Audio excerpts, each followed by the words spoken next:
সোহিউন একটা সাধারণ শহরের সাধারণ পরিবারের মেয়ে। বাবা একটা কারখানায় কাজ করেন আর মা ছোট্ট একটা মুদি দোকান চালান। পরিবারটি খুব ধনী না হলেও তাদের জীবন ছিল বেশ সুখী আর সুন্দর। বাবা আর মা দুজনেই খুব ভালো মানুষ ছিলেন। এমন সুন্দর পরিবেশে বড় হওয়ার কারণে সোহিউন ছোটবেলা থেকেই অনেক বুদ্ধিমান, বাধ্য আর আত্মনির্ভরশীল হয়ে ওঠে। স্কুলে তার একজন বন্ধু ছিল যার নাম ইয়াংশেক। এই ছোট ছেলেটাকে দেখে মনে হতে পারে সে সব সময় সোহিউনকে নিয়ে খুব হইচই করে, কিন্তু বাস্তবে তারা খুব ভালো বন্ধু ছিল এবং প্রতিদিন একসাথে স্কুলে যাতায়াত করত। ইয়াংশিকের বাবা আবার সোহিউনের বাবার কারখানারই ম্যানেজার। তাদের মধ্যে ভাই ভাইয়ের মতো সম্পর্ক ছিল এবং ইয়াংশিকের মা ও সোহিউনের মায়ের মধ্যে ছিল গভীর বন্ধুত্ব। তারা প্রায়ই একসাথে আড্ডায় বসত, তাই দুই পরিবারের সম্পর্কটাও ছিল বেশ গভীর। কিন্তু সেই সকালে যখন আকাশ থেকে ঝিরঝিরে বৃষ্টি পড়ছিল, সোহিউনের মা তার দোকানের কাজ শুরু করে দিলেন আর বাবার কারখানায় জরুরি ফোন এলো। বাবা যখন ছাতা খুঁজছিলেন তখন পরিচালক আমাদের সেই পিশাচটার একটা দৃশ্য দেখালেন, যে লুকিয়ে হিমশীতল ফ্রিজটার দরজা খুলছিল। কিন্তু বাবা ভুল করে দেয়ালে মাথা ধাক্কা লাগানোর কারণে সেই শব্দে পিশাচটি ভয় পেয়ে পালিয়ে যায়। আসলে এখান থেকেই বোঝা যায় যে সেই পিশাচটি আগে থেকেই সব নজর রাখছিল। সে খেয়াল করেছিল যে এবার সোহিউনের বাবা তাকে স্কুলে পৌঁছে দিতে পারছে না, তাই সে আঁচ করতে পেরেছিল যে সোহিউন হয়তো একা আছে। এদিকে বাবা যখন ঘর থেকে বের হচ্ছিলেন তখন তিনি দেখতে পান একটা মদের বোতল গড়িয়ে যাচ্ছে, যা সম্ভবত সেই পিশাচেরই ফেলে যাওয়া বোতল ছিল, এবং সে সোহিউনের স্কুলে যাওয়ার পথে আগেই ওত পেতে বসেছিল। কিন্তু কাজে তাড়াহুড়ো থাকায় সোহিউনের বাবা সেদিকে খেয়াল না করেই কারখানায় চলে গেলেন। এদিকে ছোট সোহিউন জানত যে তার মা ব্যস্ত, তাই সে নিজের ছোট্ট হলুদ ছাতাটা নিয়ে একাই স্কুলের দিকে রওনা দিল। আর তখনই মা তার পিছু পিছু দৌড়ে এলেন। মায়ের সব কথা মনে রেখে সে দেরি হওয়া সত্ত্বেও ছোট রাস্তা এড়িয়ে বড় রাস্তা দিয়েই স্কুলে যাচ্ছিল। কিন্তু স্কুল থেকে মাত্র 100 মিটার দূরে থাকতেই জীর্ণ পোশাক পরা এক মধ্যবয়সী লোক তার পথ আটকায়। এই লোকটাই সেই সন্দেহভাজন ব্যক্তি যাকে সোহিউনের বাবা আগেই দেখেছিল, যে আসলে এলাকার সবার ঘৃণা কুড়ানো সেই নরপিশাচ জঙ্গু। সোহিউন চাচা বলে ডাকার সাথে সাথেই সেই মর্মান্তিক ঘটনাটি ঘটে যায়। জঙ্গু সোহিউনকে পেনে হিঁচড়ে স্কুলের কাছের এক পরিত্যক্ত নির্মাণাধীন জায়গায় নিয়ে যায় এবং সেখানে তার উপর অমানবিক নির্যাতন চালায়। সেই পৈশাচিক কাজ শেষ করে সে খুব স্বাভাবিকভাবেই ঘটনাস্থল থেকে চলে যায়। সোহিউন তখন নির্যাতনের কারণে নিথর হয়ে পড়েছিল, শরীর দিয়ে রক্ত ঝরছিল আর শুধু আঙুল নাড়ানোর মতো সামান্য শক্তি তার ছিল। অনেক কষ্ট করে সে ফোন করে পুলিশকে খবর দেয়। সোহিউন যে তার বাবা মাকে সাথে সাথে ফোন করেনি তার কারণ সে জানত তারা খুব ব্যস্ত, তাই সে সরাসরি পুলিশকে ফোন করার সিদ্ধান্ত নেয়। পরে পুলিশ সোহিউনের বাবা মাকে খবর দেয়। কিছুক্ষণ পরই অনেক পুলিশ আর ডাক্তার ঘটনাস্থলে পৌঁছায় এবং গুরুতর আহত সোহিউনকে অ্যাম্বুলেন্সে করে হাসপাতালে নিয়ে যাওয়া হয়। ইয়ংশিকের মা যখন ছেলেকে ছাতা দিতে স্কুলে যাচ্ছিলেন তিনি পথেই এই দৃশ্য দেখে ফেলেন এবং সাথে সাথে সোহিউনের মাকে ফোন করে সব ঘটনার বিস্তারিত বলতে শুরু করেন। ফোনের অপর প্রান্ত থেকে এসব শুনে সোহিউনের মায়ের বুকের ভেতরটা কেঁপে উঠল। তিনি বুঝতে পারলেন যে কিছু একটা ভয়াবহ ঘটেছে। তিনি অস্থির হয়ে সোহিউনের স্কুলের রাস্তা দিকে তাকালেন এবং দুর্ভাগ্যবশত মায়ের সেই ভয় সত্যি হল। এর কিছুক্ষণ পরই পুলিশ সোহিউনের বাবা মাকে ফোন করে জানায় যে সোহিউনের অবস্থা খুবই আশঙ্কাজনক। এরপর তারা দুজনই দ্রুত হাসপাতালে ছুটে যান। হাসপাতালের বিছানায় নিজের রক্তাক্ত মেয়েকে দেখে সোহিউনের মা কান্নায় ভেঙে পড়লেন এবং দাঁড়িয়ে থাকার শক্তিটুকুও হারিয়ে ফেললেন। চিকিৎসকরা সোহিউনকে দ্রুত ইমার্জেন্সি রুমে নিয়ে যান। ইমার্জেন্সির দরজার বাইরে পুলিশ সোহিউনের বাবাকে আশ্বস্ত করে বলল যে তারা সিসিটিভি ফুটেজ চেক করছে এবং অপরাধীকে খুঁজে বের করবেই। সোহিউনের মা তখনও অঝরে কাঁদছিলেন এবং নিজেকেই দোষারোপ করছিলেন। তার মনে হচ্ছিল বড় রাস্তা দিয়ে স্কুলে যেতে বলার জন্যই সোহিউনের সাথে এমনটা ঘটেছে। এমনকি তিনি সন্দেহ করতে শুরু করেন যে ইয়ংশিকের মা জেনে শুনেই হয়তো তাকে ফোন করে উপহাস করছিলেন। রাগে দুঃখে তিনি বললেন ইয়ংশিকের মা যদি কাউকে এসব নিয়ে কিছু বলে তবে তিনি তার মুখ ছিঁড়ে ফেলবেন। পরিচালক এখানে মানুষের সম্পর্কের জটিলতা খুব স্পষ্টভাবে দেখিয়েছেন। ইয়ংশিকের মায়ের সেই ফোনটা ছিল আসলে আন্তরিক চিন্তার বহিঃপ্রকাশ, কিন্তু সোহিউনের মায়ের চরম মানসিক ধাক্কার কারণে সেটা এক ভুল বোঝাবুঝি আর সন্দেহের রূপ নেয়। এর কিছুক্ষণ পরই ইমার্জেন্সি রুম থেকে নার্স বেরিয়ে এসে সোহিউনের বাবাকে ভেতরে ডেকে নিয়ে গেলেন। মেয়ের জীবন বাঁচানোর জন্য বাবা অশ্রুসিক্ত চোখে কৃত্রিম মলদার অস্ত্রোপচারের অনুমতি দিলেন। দীর্ঘ সময় ধরে অপারেশনের পর কোনো মতে সোহিউনের প্রাণ রক্ষা পেল, কিন্তু মেয়েকে ওই অবস্থায় দেখার সাহস সোহিউনের মায়ের ছিল না বলেই শুধু বাবা ভেতরে গিয়ে সোহিউনকে দেখে এলেন। কিন্তু জ্ঞান ফেরার পর সহিহুন প্রথমেই তার বাবার কাজের কথা জিজ্ঞেস করে। সে চিন্তিত ছিল যে তার বাবার কাজের কোনো ক্ষতি হলো কিনা। সে আরও বলল যে সেই খারাপ লোকটাকে অবশ্যই ধরতে হবে, নয়তো সে স্কুলের অন্য বাচ্চাদেরও ক্ষতি করবে।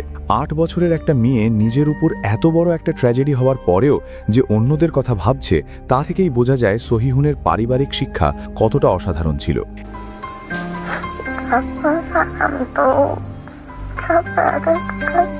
এদিকে পুলিশ একটা ভালো খবর নিয়ে এলো যে তারা ঘটনাস্থল থেকে আঙুলের ছাপ পেয়েছে এবং অপরাধীর তালিকায় থাকা একজনের সাথে সেটা মিলে গেছে। তবে পুলিশ তখনও তাকে গ্রেফতার করেনি। এ কথা শুনে সহিহুনের বাবা রাগে ফেটে পড়েন এবং সোজা থানায় গিয়ে চিৎকার করতে শুরু করেন। এখানে একটা ছোট্ট ডিটেলস লক্ষ্য করার মতো। থানার প্রধান যখন বাবাকে হঠাৎ ভেতরে ঢুকতে দেখেন, তিনি সাথে সাথে সন্দেহভাজন লোকটার ছবি ঢেকে ফেলেন, কারণ তিনি তখন অপরাধীর গোপনীয়তা রক্ষা করছিলেন। এই বিষয়টা আমাকে তখনকার কোরিয়ার বিচার ব্যবস্থা নিয়ে বেশ অবাক করেছে, যেখানে ভুক্তভোগীর সম্মানের চেয়ে অপরাধীর ছবির অধিকার বা সজাত চিত্রকে বেশি গুরুত্ব দেয়া হতো। এর চেয়েও অদ্ভুত ব্যাপার হলো, থানার প্রধান জানালেন শুধু আঙুলের ছাপ দিয়ে অপরাধী নিশ্চিত করা যাচ্ছে না, তার জন্য গ্রেফতারি পরোয়ানা লাগবে। এই কথাগুলো তখনকার কোরিয়ান বিচার ব্যবস্থার অসারতাকেই প্রমাণ করে। কিন্তু এর চেয়েও খারাপ কিছু বাকি ছিল। একজন পুলিশ অফিসারের গা ছাড়া ভাব দেখে যে কারোরই রাগ হওয়ার কথা, কিন্তু তখনকার বিচার ব্যবস্থায় করার কিছুই ছিল না। 무슨 증거가 더 필요합니까? 뭐 CCTV라든지. ঠিক তখনই থানার প্রধান সহিহুনের বাবাকে পরামর্শ দিলেন যে যদি ভুক্তভোগী নিজে ঘটনাটি বর্ণনা করে এবং ঘটনাস্থলে গিয়ে অপরাধীকে চিহ্নিত করতে পারে, তাহলেই তাকে জরুরি ভিত্তিতে গ্রেফতার করা সম্ভব। কিন্তু এই সিদ্ধান্ত নিয়ে সহিহুনের বাবা মায়ের মধ্যে বড় ধরনের মতবিরোধ দেখা দেয়। বাবা বলতে থাকেন এটা শুধু তদন্ত নয়, এটা প্রমাণের বিষয়। কিন্তু মা প্রতিবাদ করে বলেন, এটা কিসের প্রমাণ? নিজের মেয়েকে দিয়ে আবার সেই জঘন্য ঘটনা মনে করাবে? একজন বাবা হয়ে তোমার কি কোনো আবেগ নেই? আসলে এই পরিস্থিতিতে বাবা মা কাউকেই ভুল বলা যায় না। একজন চাইছে দ্রুত অপরাধীকে সাজা দিতে, আর অন্যজন চাইছে মেয়েকে সেই দুঃস্বপ্নের হাত থেকে বাঁচাতে। কিন্তু বাস্তব জীবনটা এমনই কঠিন, যেখানে কাউকে না কাউকে একটা সিদ্ধান্ত নিতেই হয়। পাশে দাঁড়িয়ে এই ঝগড়া শুনে লি সুং গিয়ং নামের এক কর্মকর্তা তাদের একটা পরামর্শ দিলেন। তিনি বললেন, সানফ্লাওয়ার সেন্টার নামে একটি কেন্দ্র আছে, যেখানে অপ্রাপ্তবয়স্ক ভুক্তভোগীদের মানসিক সেবা দেওয়া হয়। যাওয়ার আগে লি সুং গিয়ং বাবাকে বললেন মনোবিদের জন্য সহিহুনের পছন্দের খেলনা বা ডায়েরি নিয়ে আসতে। রাতে বাসায় ফিরে বাবা এসব খুঁজতে শুরু করলেন। সহিহুনের গোলাপি আলমারি খুলে তিনি সহিহুনের আঁকা ছবিগুলো দেখলেন, যেখানে সে তাদের 3 জনের সংসার রেখেছে। ওই ডায়েরি থেকেই তিনি জানতে পারলেন যে সহিহুনের মাথার কাছে রাখা খেলনাটা তার সবচেয়ে প্রিয় কোকোমং। একজন বাবা হিসেবে এটা তার জন্য সবচেয়ে কষ্টের আর অনুশোচনার মুহূর্ত ছিল, কারণ তিনি প্রথমবারের মতো নিজের মেয়ের এত কাছ থেকে খোঁজ নিলেন। এরপরই বাবা সেই মনোবিদের সাথে দেখা করলেন। অপরাধীকে ধরা দৃঢ় সংকল্প নিয়ে স্ত্রীকে রাজি করানোর পর মনোবিদ সহিহুনের ডায়েরি আর কোকোমং নিয়ে সহিহুনের কেবিনে ঢুকলেন। সাথে ছিল পুলিশের ভিডিও করার টিম। শুরুতে অচেনা কাউকে দেখে সহিহুন মুখ খুলছিল না, কিন্তু তার প্রিয় খেলনা কোকোমং দেখানোর পর সে কথা বলতে রাজি হলো। সহিহুন সুস্থ আছে এবং পরিস্থিতির গুরুত্ব বুঝতে পারছে নিশ্চিত হওয়ার পর মনোবিদ ধীরে ধীরে ঘটনার কথা জিজ্ঞেস করা শুরু করলেন। সহিহুন একবার জানালার বাইরে দাঁড়িয়ে থাকা বাবার দিকে তাকালো। বাবা মাথা নাড়িয়ে ইশারা করলেন যে এই আন্টি বিশ্বাসযোগ্য। তখন সহিহুন ভয় কাটিয়ে মনোবিদের প্রশ্নের উত্তর দিতে শুরু করল। কিছুক্ষণের মধ্যেই পুলিশ সন্দেহভাজনদের ছবি বের করে সহিহুনকে চিহ্নিত করতে বলল। অপরাধীর ছবির কাছে আসতেই সহিহুন অবচেতনভাবেই ভয় পেয়ে চোখ বন্ধ করে ফেলল। তার ভেতর থেকে প্রবল আপত্তি ছিল, কিন্তু মনোবিদের অনুরোধে সহিহুন শেষ পর্যন্ত কাঁপতে কাঁপতে অপরাধীর ছবির দিকে ইশারা করল। সেই নিষ্ঠুর জিজ্ঞাসাবাদ শেষ হলো। মনোবিদ বেরিয়ে এসে বাবা মাকে জানালেন যে সহিহুন এবার নিজেকে সবার কাছ থেকে গুটিয়ে নিতে পারে। সে হয়তো অনেক সময় চিৎকার করবে কিংবা সারাদিন কোনো কথা বলবে না। তিনি বোঝালেন যে এখন শারীরিক চিকিৎসার চেয়ে মানসিক চিকিৎসা বেশি জরুরি এবং এর জন্য পুরো পরিবারের সহযোগিতা প্রয়োজন। এরপর তিনি একটা বিজনেস কার্ড ধরিয়ে দিলেন। কিন্তু সহিহুনের মা ভাবলেন এই মনোবিদ শুধু তাদের টাকা খসাতে চাচ্ছেন, সাহায্যের কোনো ইচ্ছা নেই। তাই তিনি তা নিতে অস্বীকৃতি জানান। সংসারের আর্থিক অবস্থা খুব একটা ভালো না হওয়ায় সহিহুনকে সিট থেকে সরিয়ে জেনারেল ওয়ার্ডে নিয়ে যাওয়া হয়। এরই মাঝে সহিহুনের চিহ্নিত করার ভিত্তিতে পুলিশ অপরাধীর ঠিকানায় হানা দিয়ে তাকে গ্রেফতার করে। গ্রেপ্তার হওয়ার পর পুলিশ সোহিউনের বাবাকে খবর দেয়, কিন্তু তিনি সেখানে গিয়ে দেখেন থানা প্রাঙ্গণে সাংবাদিকদের ভিড়, যারা অপরাধীর মুখ থেকে তথ্য নিতে মরিয়া। অপরাধীর গোপনীয়তা রক্ষা খাতিরে তার মুখ মাস্ক আর টুপি দিয়ে ঢাকা ছিল, আর সাংবাদিকরা সোহিউনের বাবার থানায় ঢোকার দৃশ্যটি ভিডিও করছিল। নিজের নিউজ বড় করতে সাংবাদিকরা ভুক্তভোগীর বাবাকে ঘিরে ধরল, কিন্তু ভাগ্যক্রমে পুলিশ তাকে আগলে রাখল। থানায় এই পুরো ঘটনাটি পরিচালক খুব তীক্ষ্ণভাবে দেখিয়েছেন, যা মিডিয়ার তথাকথিত ন্যায় বিচার আর আইনি সুরক্ষার ভণ্ডামিকে তুলে ধরে। অনেক সময় মিডিয়া সঠিক খবর দেয় না, বরং আরও যন্ত্রণা সৃষ্টি করে। তারা সহানুভূতির আড়ালে রক্তচোষার মতো কাজ করে।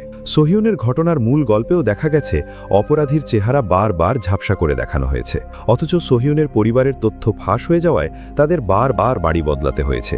পরিচালক ক্যামেরার মাধ্যমে এই বিচার ব্যবস্থার বৈষম্যই তুলে ধরেছেন, আর এই সাংবাদিকদের কারণেই সোহিউন কোন হাসপাতালে ভর্তি আছে তা পর্যন্ত ফাঁস হয়ে গিয়েছিল।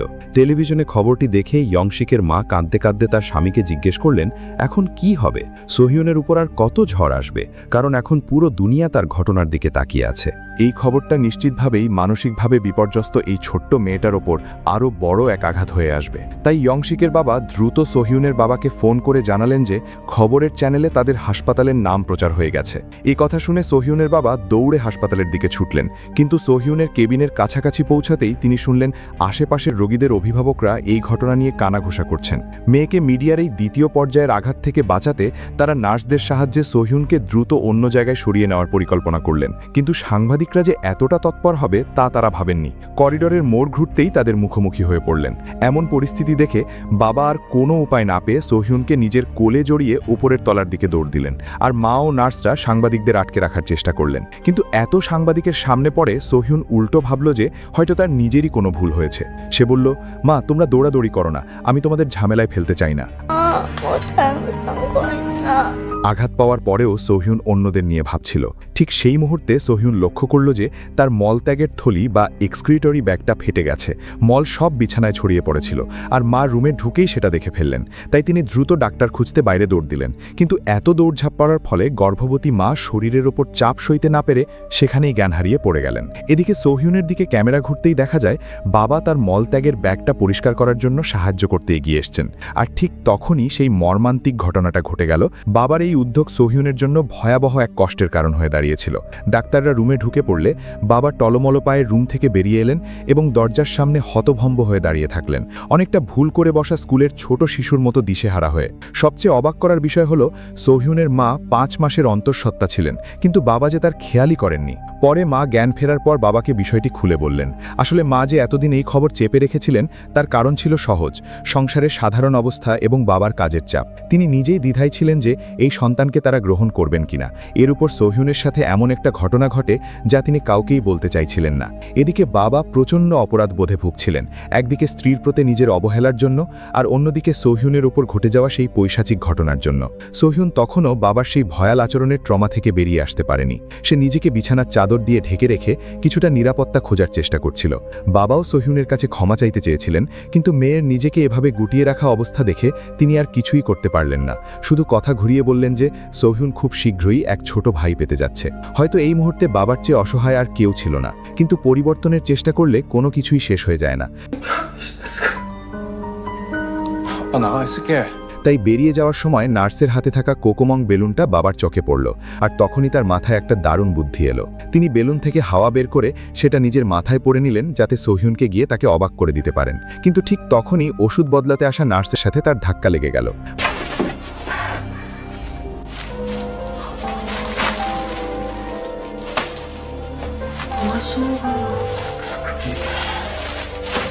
বাবা খুব বিব্রত হয়ে রুম থেকে বেরিয়ে এলেন। পরদিন বাবা যখন রিসেপশনে বিল পরিশোধ করতে গেলেন, তখন ফোনে আদালতের একটা মেসেজ পেলেন।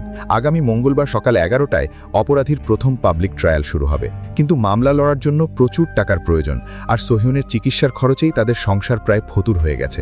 কোনো উপায় না দেখে তিনি ইয়ংশিকের বাবাকে ফোন করলেন। কথোপকথনে জানা গেল তিনি গত 2 সপ্তাহ ধরে কাজ করছেন এবং জানি না কখন এটা শেষ হবে, কারণ এখনও কোর্টের মূল্যায়ন বাকি আছে। ইয়ংশিকের বাবা জিজ্ঞেস করলেন, এটা কি টাকার জন্য? যদি তাই হয় তবে আমি আমার স্ত্রীর জমানো কিছু টাকা গোপনে নিয়ে এসেছি, তুমি সেগুলো ব্যবহার করতে পারো। সোহিউনের বাবা বললেন, গত বছর তোমার মা মারা গেলেন, তুমিও অনেক কষ্টে আছো। ইয়ংশিকের বাবা ধমক দিয়ে বললেন, পাগল নাকি, এসব কি বলছো? আমি তোমাকে টাকা ধার দেব, তুমি কেন আবার আমাকে ধার দিতে চাইছো? টাকা ধার নেওয়া মানে হলো ধারদাতার নিয়ম মানা। তোমার কি টাকা দরকার? সোহিউনের বাবা বললেন, দরকার আছে। ইয়ংশিকের বাবা বললেন, ঠিক আছে, আমি তোমাকে দিচ্ছি। আমি ফোন রাখলাম, আমাকে কাজে যেতে হবে। আমি জানি না পর্দার ওপারের দর্শকদের এই কথোপকথন কিভাবে বোঝাবো, কিন্তু আমার কাছে এটাই হলো দুই বন্ধুর মধ্যে থাকা অকৃত্রিম বন্ধন, যেখানে অনেক কিছু বলার প্রয়োজন হয় না, শুধু এটুকুই যথেষ্ট যে তুমি বিপদে আছো আর আমি তোমাকে সাহায্য করবই। তবে বাস্তব জীবনে এমন ভালো বন্ধু পাওয়া খুব কঠিন। যদি আপনার জীবনে এমন কেউ থাকে, তবে তাকে অবশ্যই খুব যত্ন করবেন। গল্পের দিকে ফিরে আসি। আগামী সপ্তাহে কোর্টে যাওয়ার খবর শুনে মা বললেন তিনিও যেতে চান, কিন্তু বাবার শরীরের অবস্থা বিবেচনায় তিনি মাকে হাসপাতালে বিশ্রাম নিতে বললেন, আর এটা নিয়েই তাদের দুজনের মধ্যে আবারও ঝগড়া শুরু হলো।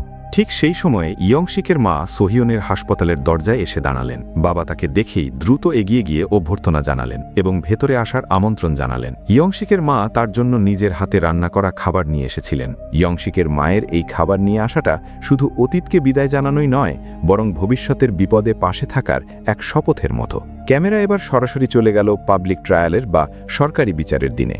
আদালতে পাবলিক প্রসিকিউটর অপরাধী জঙ্গুর জঘন্য অপরাধের ফিরিস্তি তুলে ধরলেন। কিন্তু বিস্ময়কর ব্যাপার হলো, অমানবিক জঙ্গু মেজেকে বাঁচানোর জন্য আদালতে নির্লজ্জভাবে মিথ্যা সাক্ষী দিতে শুরু করল। সে দাবি করল, সারাদিন হাড়ভাঙা খাটুনির পর সে কয়েক বোতল সোজু খেয়ে ঘুমিয়ে পড়েছিল, তাই ওই সময় কি ঘটেছিল তার কিছুই তার মনে নেই। যখন তাকে অপরাধের জায়গায় ফেলে আসা তার জামা আর জুতো সম্পর্কে জিজ্ঞেস করা হলো, সে বলল এগুলো যদিও তার, কিন্তু 3 দিন আগেই কর্মক্ষেত্রের পোশাক বদলানোর সময় কেউ এগুলো চুরি করেছে। কে সেই জামা পরে অপরাধ করেছে তা সে জানে না, অর্থাৎ অপরাধের সাথে তার কোনো সম্পর্ক নেই। এর চেয়েও বড় পাগলামি হলো, জঙ্গুর এই সাফাই গাওয়ার পর বিচারক কোনো উপায় নেই বলে আদালত মুলতবি ঘোষণা করলেন। তিনি জানালেন, নতুন করে তদন্ত আর তথ্য প্রমাণ সংগ্রহের প্রয়োজনে পরবর্তী বিচার 1 মাসের জন্য পিছিয়ে দেওয়া হলো। আদালতের এই দৃশ্যটি যেন পরিচালক কোরিয়ার বিচার ব্যবস্থার বিরুদ্ধে এক রক্তক্ষয়ী অভিযোগ তুললেন।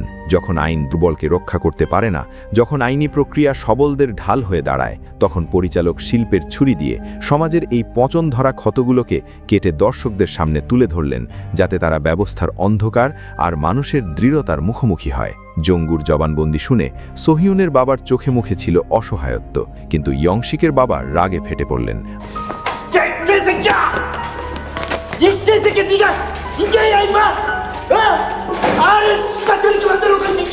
আমি নিশ্চিত এই দৃশ্যটি অনেকে ঠিকমতো বুঝতে পারেননি।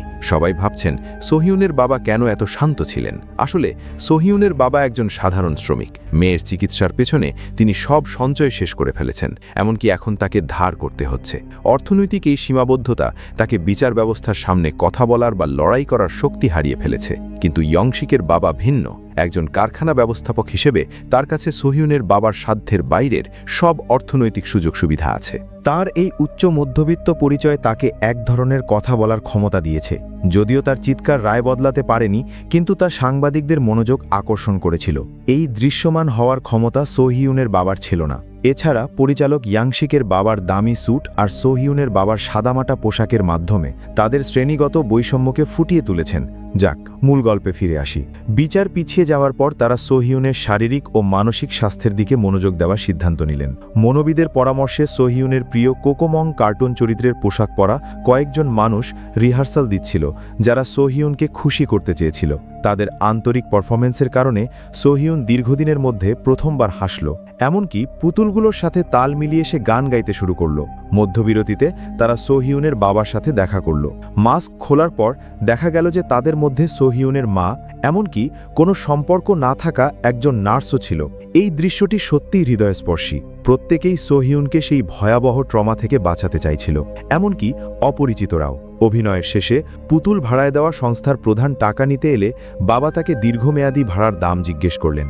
যদিও বর্তমানে তার পকেটে টাকা নেই, কিন্তু তিনি চেয়েছিলেন মেয়ের এই হাসির মুহূর্তগুলো দীর্ঘস্থায়ী হোক। তবে বাস্তবতা ছিল নিষ্ঠুর। উচ্চমূল্য পরিশোধ করার ক্ষমতা তার ছিল না। সৌভাগ্যবশত সেই প্রধান ব্যক্তি বাবার অবস্থা বুঝতে পেরে একটি পুরনো পুতুলের পোশাক বের করে দিলেন এবং কথা দিলেন যে তিনি বিনামূল্যে ব্যবহারের জন্য এটি দেবেন। কাজ শেষে ফেরত দিলেই হবে। বাবা কৃতজ্ঞতায় আবেগাপ্লুত হয়ে পড়লেন। সেই রাতে বাবা সেই কোকোমং পোশাক পরে সোহিউনের রুমে গেলেন এবং মেয়ের ডায়েরিতে কিছু লিখে যোগাযোগ করার চেষ্টা করলেন। বাবা ডায়েরিতে লিখলেন, আমার সব বন্ধুরা বাড়ি ফিরে গেছে।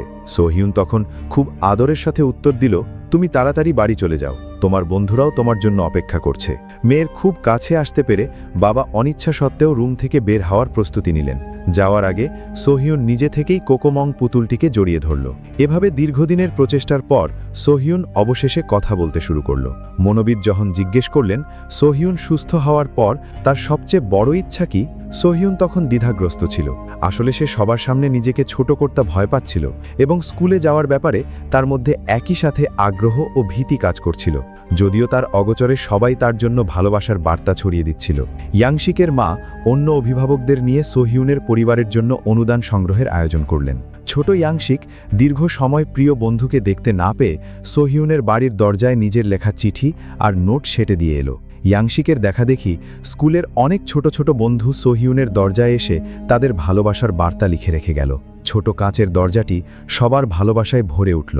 সোহিউনের বাবাও নীরবে মেয়ের সাথে যোগাযোগের উপায়গুলো শিখছিলেন। এভাবেই সোহিউন প্রতিদিন ভালোবাসাময় পরিবেশে বড় হতে লাগল। শীঘ্রই সে হাসপাতাল থেকে ছাড়া পাওয়ার যোগ্য হয়ে উঠল।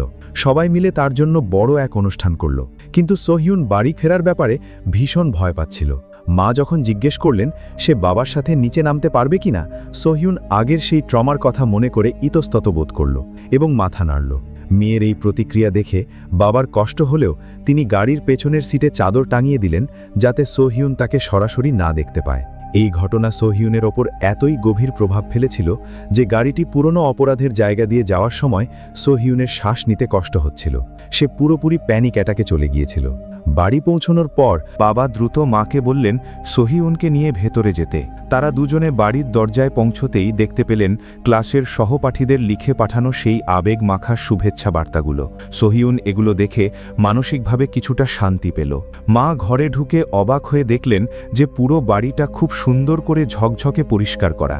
আসলে ইয়ংশিকের মা আগেই এসে পুরো বাড়িটা পরিষ্কার করে দিয়ে গিয়েছিলেন। বাবা যখন দরজার বাইরের সেই শুভেচ্ছা কার্ডগুলো সংগ্রহ করছিলেন, হঠাৎ ইয়ংশিককে দরজার সামনে দেখা গেল। বাবা জিজ্ঞেস করলেন সে সোহিউনের সাথে দেখা করতে চায় কিনা। ইয়ংশিক কিছুটা দ্বিধা করল, তারপর মাথা নেড়ে জানাল সে শুধু পাশ দিয়ে যাচ্ছিল আর কৌতূহল থেকেই এসেছে। কিন্তু বাবার সাথে কথা বলার সময় ইয়ংশিকের মনের আসল কথা বেরিয়ে এলো, সে সোহিউনের জন্য কতটা অনুতপ্ত। ইয়ংশিকের এই দৃশ্যটি ছোট হলেও পরিচালকের মাধ্যমে গল্পের শুরুর দিকের সেই ভারী পরিবেশটাকে ভেঙে দিলেন। পরিচালক খুব কৌশলে সাধারণ ছোট ছোট চরিত্র দিয়ে বন্ধুত্ব আর নিরাময়ের আসল মানেটা ফুটিয়ে তুললেন। শীঘ্রই সোহিউনের স্কুলে ফেরার দিন চলে এলো। মা সোহিউনকে আদর করে সাজিয়ে দিচ্ছিলেন, কিন্তু তার মলত্যাগের থলি বা ব্যাগ থেকে প্লাস্টিকের খসখস শব্দ সোহিউনকে চিন্তায় ফেলে দিল। সে ভাবছিল এই শব্দে অন্য ছাত্রছাত্রীরা বিরক্ত হবে কিনা। এখনও সোহিউন অন্যদের নিয়েই ভাবছে। ইয়ংশিকের মা সোহিউনের মায়ের গর্ভবতী অবস্থার কথা ভেবে নিজেই সোহিউনকে স্কুলে পৌঁছে দেওয়ার দায়িত্ব নিলেন। মা তাতে রাজি হলেন। স্কুলে যাওয়ার পথে ইয়ংশিক আর তার ছোট বন্ধুরা সোহিউনের ঠিক পেছনেই পাহারা দিয়ে যাচ্ছিল। ইয়ংশিক যেন তার নিজের পদ্ধতিতে সেই সময়ের অপরাধ বোধ মুছে ফেলার চেষ্টা করছিল যখন সে সোহিউনকে রক্ষা করতে পারেনি। স্কুলের গেটের কাছে পৌঁছতেই সোহিউন আবার সেই জায়গায় তাকালো যেখানে তার জীবনের সবচেয়ে ভয়াবহ ঘটনাটি ঘটেছিল। সে যখন ভয়ে আচ্ছন্ন, ঠিক তখনই সে দেখল রাস্তা থেকে তার প্রিয় কোকোমং পুতুলটা নেচে কুদে আসছে। কোকোমংয়ের উৎসাহে সোহিউন যেন নতুন শক্তি পেল এবং দৌড়ে স্কুলের ভেতরে চলে গেল। এরপর সোহিউনের বাবা স্কুলের প্রধান শিক্ষকের সাথে দেখা করতে গেলেন।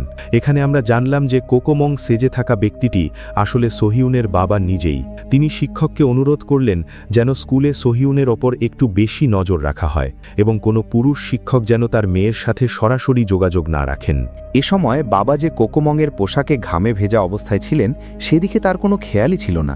শিক্ষকের কাছে প্রতিশ্রুতি পাওয়ার পরেই তিনি স্বস্তি পেলেন।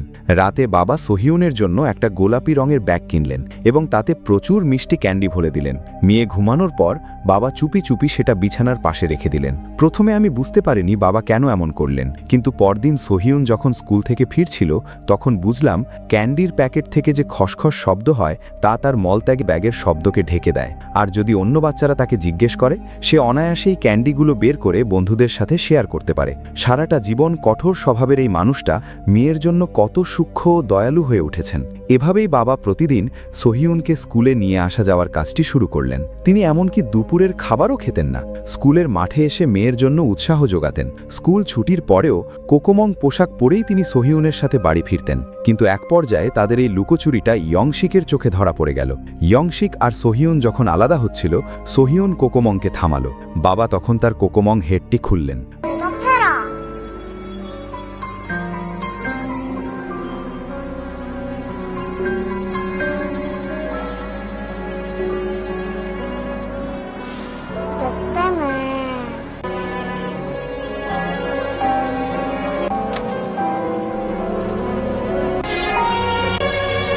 বাড়ি ফেরার পর মা জানতেন না কোকোমংয়ের ভেতরে কে, কিন্তু মাথা থেকে মুখোশ খোলার পর সোহিউনের বাবা ঘরমাক্ত অবস্থায় বের হয়ে এলেন।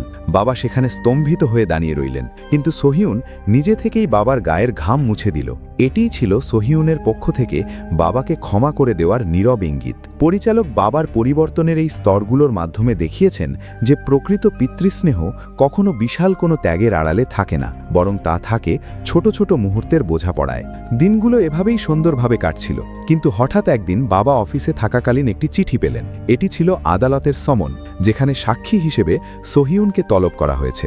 বাবা রেগে গিয়ে পুলিশ কর্মকর্তার কাছে জানতে চাইলেন কেন বাচ্চাকে আবার এই দুঃস্বপ্নের মুখোমুখি করা হচ্ছে। তারা জানাল, জঙ্গুর উকিল সোহিউনের মানসিক অবস্থার ওপর ভিত্তি করে একটি রিপোর্ট জমা দিয়েছে, যেখানে বলা হয়েছে অপারেশনের পরপর সোহিউনের দেওয়া জবানবন্দি নির্ভরযোগ্য নয়।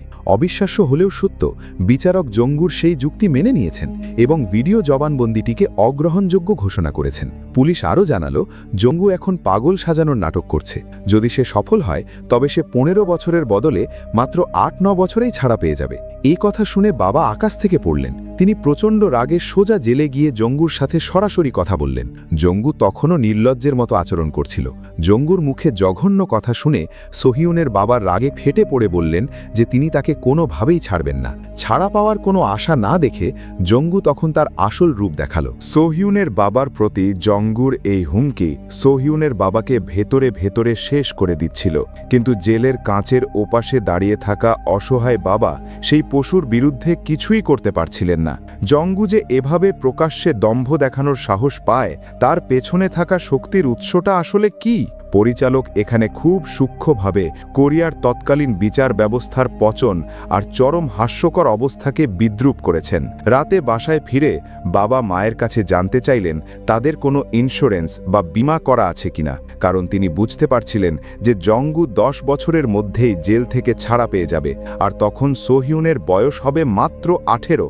এই উন্মাদ পশুটি জেল থেকে বেরিয়ে যদি সোহিউনের উপর প্রতিশোধ নেয়, সেই ভয়ে বাবা এক চরম সিদ্ধান্ত নিলেন।